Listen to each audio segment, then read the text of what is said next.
moment, we will return with another exciting adventure featuring a guest star from the galaxy of superheroes.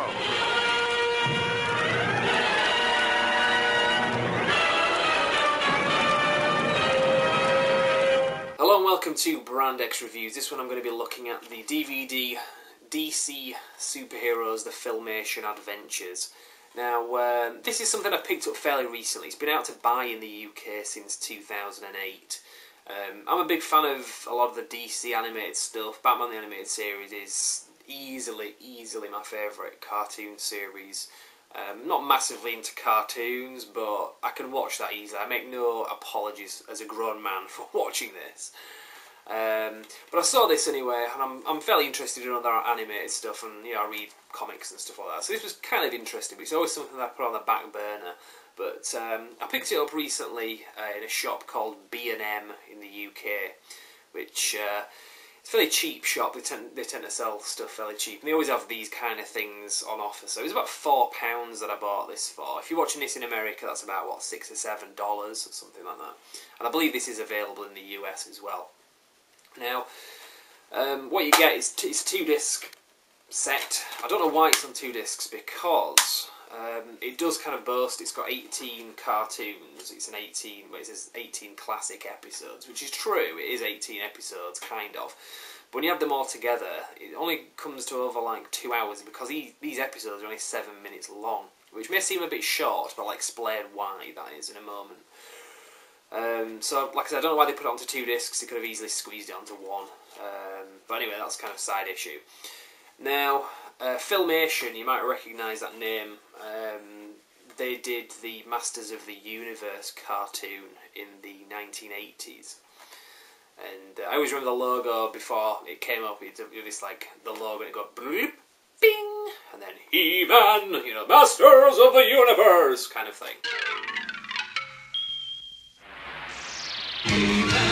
And the Masters of the Universe. So that's where I instantly recognise the name from that anyway. I mean, I grew up watching He-Man, so it was the same company that did it. I think He-Man was probably the biggest thing that Filmation did as far as I'm aware. That's what I recognise them from anyway. So I'll save the He-Man review for a later day anyway. But so what you get, like I say, is 18 episodes on this. But the episodes are only 7 minutes long each, and the reason why that is that they were so short is they weren't actually episodes as such. The way they are presented here, if you just watch it as it's presented, it just feels like 18 episodes of 7 minutes each. But the thing with that is, it was actually part of a bigger series in America now. This was 1967, so this was pretty much around the time when there were some Marvel ones, the Captain America, Iron Man, Thor, and the Incredible Hulk, and Submariner series. This was a year after those. Now, if you want to watch the review I did of the 1966 Marvel ones, it is at brandxreviews.com. So this was around about the same era as that. But the animation is better in this. The animation in the Marvel ones were very static. Although I prefer that just because I prefer the characters in that to this. But the animation in this is a lot better than that. So this was something anyway that, like I say, ran as part of a bigger series, kind of rewinding a bit. Now, obviously, it was 1967. I don't remember this series. It was a long time before I was even born. So the way it was presented as when it aired, from what I've looked up online anyway, it was part of an hour-long program called the Superman/Aquaman Hour of Adventure. The Superman Aquaman Hour of Adventure. Superman, Aquaman, all the superheroes. They always fight for what is right. Live with danger and adventure, they are men of might. Superman, the man of steel, performs super deeds with ease. Aquaman's the bold and daring king of the 7 seas.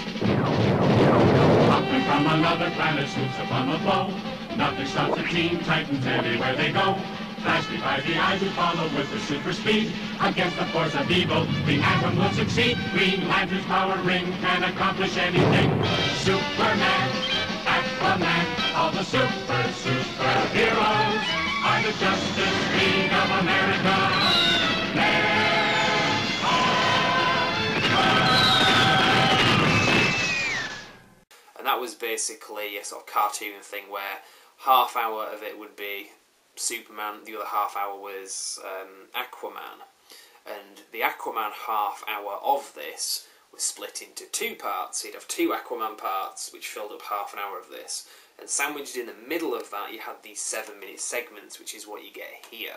So it wasn't a series of its own as such. These were just segments of a larger series. I know that's kind of difficult to kind of explain, but if you look it up, there's like a wiki, Super Friends wiki page that I got all this information off. So that's what it is. Isn't it? It's clever the way they've done it. Anyway, they've packaged it as a series you can go buy on its own. So making up the 18 episodes. Starts off with The Atom. There are 3 episodes of The Atom. Through the magic alchemy of nature's most awesome sources of energy, Ray Palmer, atomic physicist, becomes the Atom, a power-packed mighty might, whose brilliant mind and great strength serve law and order against crime and injustice. Tiny Titan, scourge of evildoers, the Atom.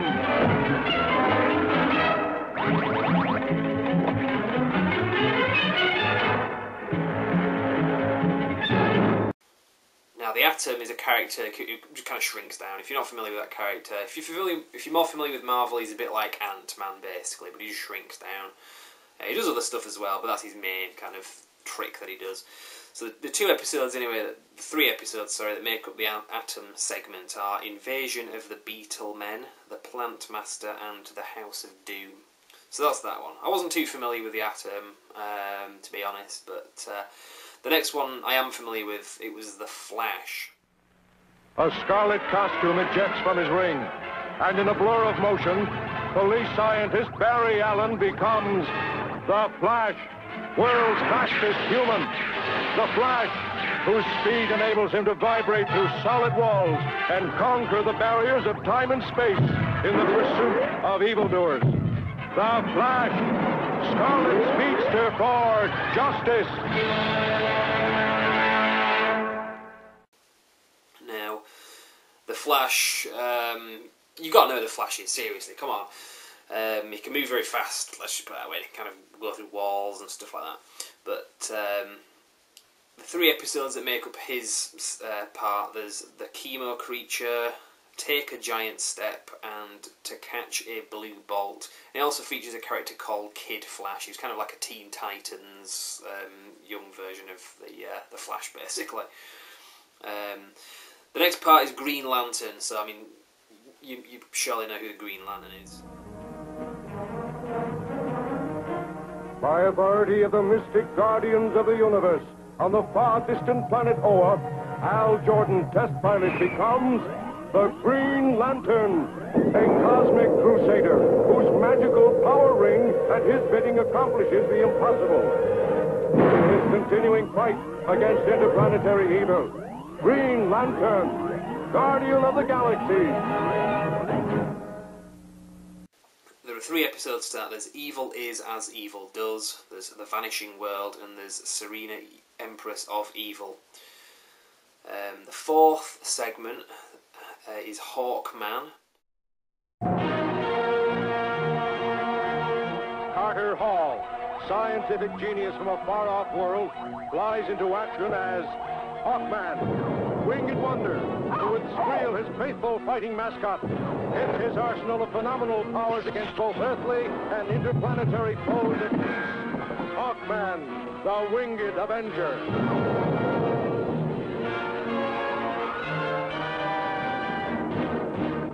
Got Peril from Pluto, A Visit to Venus, and The 23rd Dimension.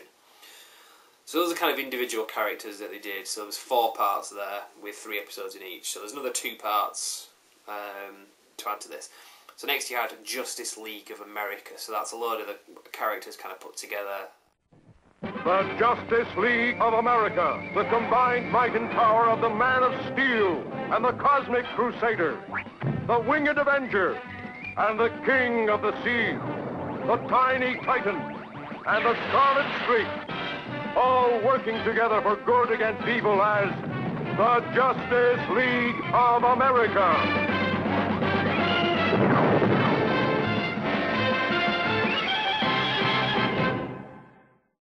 Now Now they kind of introduced Superman here. So Superman is in this, but he's not got his own series in this.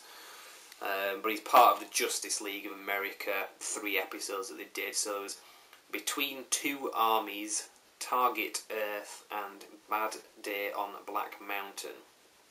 So those are the 3. So those are the only ones that have Superman in. So he's kind of vaguely featured in it anyway.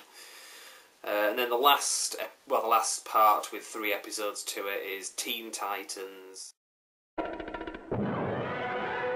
Here come the Teen Titans, a quartet of towering talents. Kid Flash, whose speed defies the eye to follow. Wonder Girl, swift and powerful super lass. Speedy, whose fantastic arrows perform awesome feats. Aquaman, bold and daring marine marvel. Fabulous foursome for right against might. The Teen Titans. So you've got the Monster Machine, the Space Beast Roundup, and Operation Rescue. The Teen Titans characters that you've got are Wonder Girl, Aqualad, Kid Flash, and I think that's about it actually. But the other ones, like I say, have their own little series apart from Superman. Now there's no Batman in this, which is kind of strange. I don't know why. I mean, this was 1967, so it was bang in the middle of the Adam West TV series which ran from 66 to 68 from memory. So I don't know why they didn't include Batman in this. Maybe it was just they figured, well, Batman's kind of doing his own thing, so we'll just kind of try to boost some of the characters in a cartoon series. But that's kind of what they did there anyway. But so that's what you get basically. Those are all the episodes that featured on this. Like I say, it calls them episodes. Not really misleading. That's what they are for all intents and purposes. I mean, they were original, like I say, something that were just slots within a bigger series, but it's perfectly watchable. I don't know if it's the kind of thing I'll watch again, to be honest. It was kind of interesting to watch, but beyond that, I probably wouldn't watch it again. It's kind of good for like younger kids as well, or nostalgia. If you grew up watching this kind of thing, you'd probably like it. I mean, I remember cartoons like this, but I don't actually remember this. If anyone does remember this being on, feel free to leave comments. If there's anything you want to add, just leave comments on the YouTube page or brandxreviews.com. I don't really have anything else to add to this, basically. Like I say, it pretty much came out a year after the Marvel ones that I've reviewed, so I did a pretty good review of that on brandxreviews.com as well, so you can check that out. That's pretty much all I have to say. Like I said, nothing else to add, so I'll leave it there. Thank you very much for watching.